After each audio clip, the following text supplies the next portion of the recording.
మన ముకుంద జ్యువెలర్స్ లో కాసుల పేరు festival flats 9.99% of on VA కాసుల పేరు జ్యువెలర్స్ నూతన బ్రాంచెస్ జూబ్లీ హిల్స్ మరియు వైజాగ్ లో అతి త్వరలో ప్రారంభం.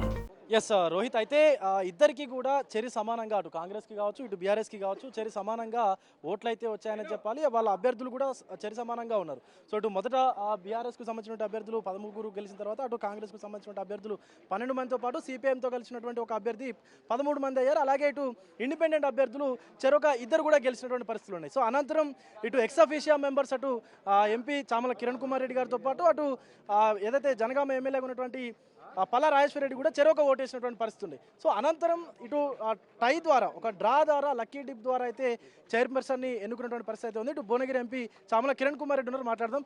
సో ఎట్లా ఉంది సార్? ఇటు చాలా రసవత్తరంగా అయితే సాగిందనే చెప్పాలి. ఈవెన్ అసెంబ్లీ ఎన్నికలు కూడా ఈ తరహాలో ఉండవేమో అనిపిస్తున్నటువంటి పరిస్థితి ఉంది. డెఫినెట్గా జనగామ ప్రజలు కాంగ్రెస్ ప్రజలు, ఇది జనగామ కాంగ్రెస్ అడ్డా. గతంలో డబ్బులు విపరీతంగా ఎదజూపి ఓట్లను కొనాలని, ఇప్పుడు కూడా అభ్యర్థులను కొనాలన్నాడు కాబట్టి ఒకరోజు ఇది వాయిదా పడింది. నిన్న వాళ్ళ కుట్రను నేను పసిగట్టిన తర్వాత నిన్న అన్నింటినీ అడ్జస్ట్ చేసి మా వాళ్ళందరినీ కుసబెట్టుకొని మాట్లాడిన తర్వాత సద్దుమని నాకేమి వాళ్ళ అభ్యర్థులు అవసరం లేదు. వాళ్ళు చూసినట్టయితే నేను ఏ బీఆర్ఎస్ అభ్యర్థిని ప్రలోభ పెట్టలేదు. నిన్న మేము ఆపడానికి కారణం ఏంటంటే నిన్న కూడా ఇదే ప్రాసెస్కి రెడీ అయినాం. కానీ అన్యూన్యంగా ఆఖరి నిమిషము మాలో ఒక అభ్యర్థి కుటుంబ సభ్యులను ఎక్కడో కూర్చోబెట్టి మంతనాలు చేసి అభ్యర్థిని డిస్టర్బ్ చేసే ప్రయత్నం మన పల్లా రాజేశ్వర రెడ్డి గారు చేసిరు.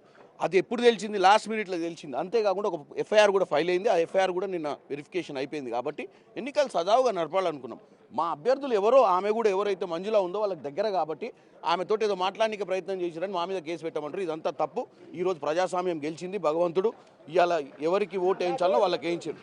మీకు సపోర్ట్గా ఉన్నటువంటి ఒక స్వతంత్ర అభ్యర్థి మంజులా గారిని అడ్డుకున్నారని చెప్పి మాట్లాడుతూ ఉన్నారు. నడుచుకుంటా పోదాం పాటు. అంటే మీకు సపోర్ట్గా ఉన్నటువంటి ఒక అభ్యర్థి 13 మంది కాంగ్రెస్ అభ్యర్థులు, 13 మంది బీఆర్ఎస్ అభ్యర్థులు, ఆ నలుగురు ఎవరైతే ఉన్నారో ఏది మన ఇండిపెండెంట్లు ఇద్దరు మా వైపు మొగ్గు చూపిరు, ఇద్దరు వాళ్ళ వైపు తప్పలేదు. నిన్న కూడా మేము ఎన్నికలకు మేము ఆపాలని లేం. నిన్న వాళ్ళు ఏదో వ్యూహం ప్రకారం ఏదో మమ్మల్ని చేద్దామన్న ఆలోచన ఉన్నారు. నిన్న ఒక ఎఫ్ఐఆర్ కూడా ఫైల్ అయింది కాబట్టి ఆపినాం. ఈరోజు జెన్యూన్గా ఎలక్షన్ జరిగింది. ఈ గెలుపు భగవంతుడు ఇచ్చినటువంటి గెలుపు. ఎందుకంటే లక్కీ డ్రాలో మీరు చూసి ఉంటారు లోపల ఏం జరిగిందో. మేము ఎవరిని డిస్టర్బ్ చేయలేదు. వాళ్ళకి 16 ఓట్లు పడ్డాయి, మాకు 16 ఓట్లు పడ్డాయి. మా 16 ఓట్ల తర్వాత జరిగినటువంటి లక్కీ డ్రాలో మా అభ్యర్థి గెలిచింది. భగవంతుడు మాపై దయ చూపిండు. అంతేకాకుండా రానున్న రోజులలో జనగామ అభివృద్ధి కోసం పనిచేస్తాం. నిన్న కావాలని అటు 28వ వార్డుకు చెందినటువంటి అభ్యర్థి వల్ల కుటుంబ సభ్యులతో మీరు మంతనాలు జరిపి కావాలని ఆపారని చెప్పి పల్లా రాజేశ్వర రెడ్డి మాట్లాడారు. లేదు, పల్లా రాజేశ్వర రెడ్డి గారు చేసిన తప్పేందంటే నేను ఆయన లెక్క అభ్యర్థుల పేరు చెప్ప.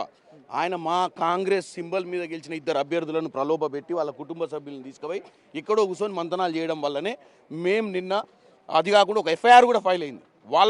వాళ్ళ పార్టీలో ఉన్న వాళ్ళ కుటుంబ సభ్యులే ఒకళ్ళు వాళ్ళ మీద ఎఫ్ఐఆర్ ఫైల్ చేసిరు. దాని మీద కార్వాయి జరగాలన్న ఉద్దేశంగా 24 గంటల సమయం అడిగినాం. ఈరోజు నేను ఎప్పుడు కూడా లేవలే. ఇంకా నేనే పల్లా రాజేశ్వర రెడ్డి గారికి సంజాయించిన అవసరం లేదన్నా. ఎవరు అదృష్టం ఉంటే అది పరీక్షించుకుందామని.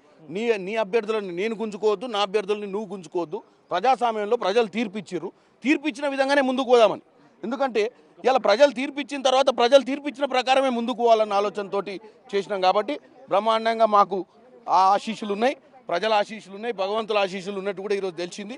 డెఫినెట్గా మేము ముందుగా వెళ్ళి ప్రజల కోసం పనిచేస్తాం, ప్రజల క్షేమం కోసం పనిచేసే విధంగా ముందుకు పోతాం.